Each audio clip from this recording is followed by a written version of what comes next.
तरह तरह के विचार आए। सबसे पहले विचार था कि हम अपने समाज को एकजुट करते हुए शिक्षा पर विशेष बल दें, क्योंकि शिक्षा ही वो शेरनी का दूध है कि जो उसे पीता है वो दहाड़ता है। तो साथियों, हम सर और ऐसा क्या कर सकते हैं जिससे हमारा समाज और आगे बढ़ जाए? क्योंकि मैं देखता हूँ हम मुख्य धारा में आने से थोड़े से बच रहे हैं या सोया हुआ समाज है। सर कैसे बढ़ा सकते हैं आगे? देखिए, सबसे पहले हमें जरूरी है संगठित होने की। हम लोग संगठित हों, संघर्ष करें और शिक्षित बने।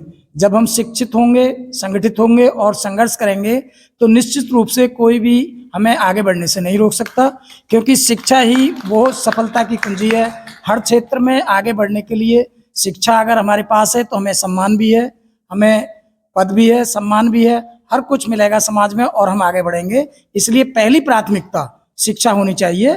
शिक्षा होंगे तो हमें ये अच्छे बुरे का ज्ञान होगा, संगठित होंगे, संगठित होने के बाद संघर्ष करें और महापुरुषों से ये सीखें कि किस तरह से वो पिछड़े, अतिदलित और वंचित समाज में पैदा होने के बावजूद भी संघर्ष करके भारत रत्न की उपाधि हमारे महापुरुष कर्पूरी ठाकुर जी ने प्राप्त की है मरणोपरांत। तो उनसे हम सबक सीखें और इसी तरह से आगे बढ़ें, जिससे हमें प्रेरणा मिलेगी। बहुत ही ज्यादा खूबसूरत लफ्जों में बयान किया कि हम किस तरीके से आगे बढ़ सकते हैं। एक सवाल मेरा वकील साहब से रहेगा, सर ऐसे वो कौन से महापुरुष हैं जिन्हें हम फॉलो करके आगे बढ़ सकते हैं और हमारा समाज आगे बढ़ सकता है? ऐसे हमारे महापुरुष जो हैं कर्पूरी ठाकुर जी हैं, महापदम नंद जी हैं, बहुत से लोग हैं ऐसे कि जिन्हें आदर्श मानकर हम जो अपने संगठन को मजबूती दे सकते हैं और सफलता प्राप्त कर सकते हैं। जैसे बाबा साहब अम्बेडकर जी हैं, उन्होंने भी लिखा, कर्पूरी ठाकुर ने भी लिखा, शिक्षा वो चीज है जो शेरनी का दूध है, जो पीता है वो दहाड़ता है। उन्होंने कल लिखा, शिक्षित बनो, संगठित रहो और संघर्ष करो। इस नीति को साथ लेकर हम आगे बढ़ रहे हैं और संगठन लगातार सफलता प्राप्त कर रहा है।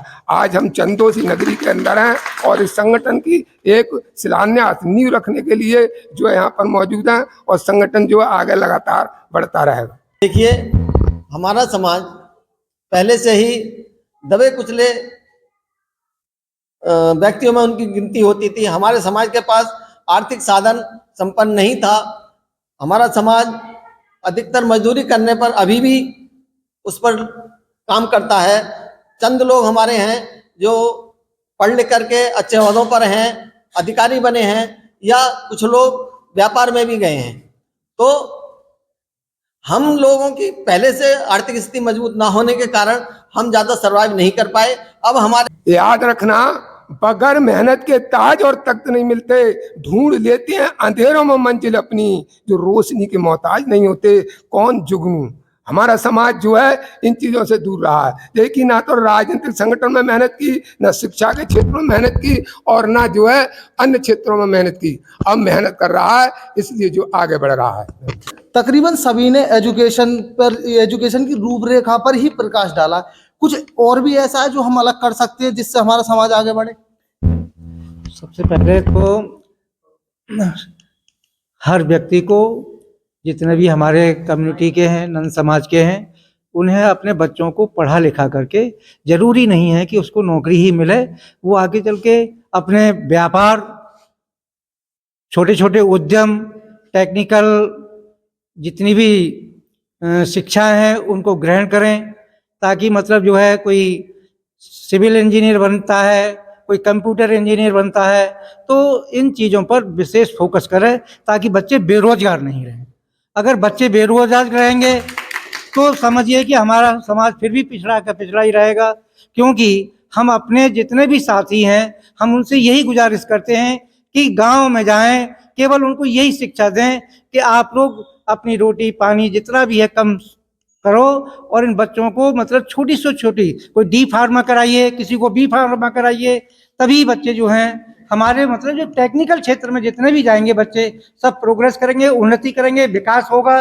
और जब विकास होगा तो माँ बाप का विकास होगा, समाज का विकास होगा, देश का विकास होगा, और तभी ये राजनीति के क्षेत्र में जाने का प्रयास करेंगे ये बच्चे। और तब तक जब बच्चे ही मजबूत नहीं होंगे तो हमारे राजनीति में जाने का कोई फर्क नहीं, ना हम जा पाएंगे। राजनीति में पहुंचने के लिए शिक्षा जरूरी है, परंतु शिक्षा के साथ साथ अपने उद्यम टेक्निकल क्षेत्र में जाएं, पैसा इकट्ठा करें।